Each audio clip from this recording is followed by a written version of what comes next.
नवाजुद्दीन नावाचा शायर एक असं म्हणतोय की आपल्याकडे सर्व समावेशकता असली पाहिजे. राष्ट्राची उभारणी म्हणजे काय, राष्ट्र म्हणजे काय, तर एक येणे, भाषेच्या आधारावर, वंशाच्या आधारावर मी वेगळा आहे असं न म्हणता मी सर्वप्रथम भारतीय आहे ही भावना जागृत झाली पाहिजे. आणि त्यासाठी आपल्याला सगळ्यांना सोबत घेऊन चालावं लागेल. ते कसं, तर एक शायर असा म्हणतोय, हयात लेके चलो कायनात लेके चलो, हयात लेके चलो कायनात लेके चलो, चलो तो सारे जमाने को साथ लेके चलो.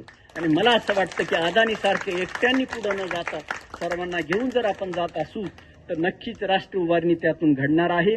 दुसरा एक शायर असं म्हणतो, नफस अंबालवी नावाचा, तो काय म्हणतो बघा, तुमच्यावर स्वतःवर तुमचा विश्वास किती असला पाहिजे. लोक आपली टर उडवतील, लोक आपल्याला दूषणं देतील, लोक आपली थट्टा करतील, याच्याकडे फारसं न पाहता तो काय म्हणतो नफस अंबालवी बघा, उसे गुमा है कि मेरी उड़ान कुछ कम है, उसे गुमान है कि मेरी उड़ान कुछ कम है, मुझे यकी है कि आसमान कुछ कम है.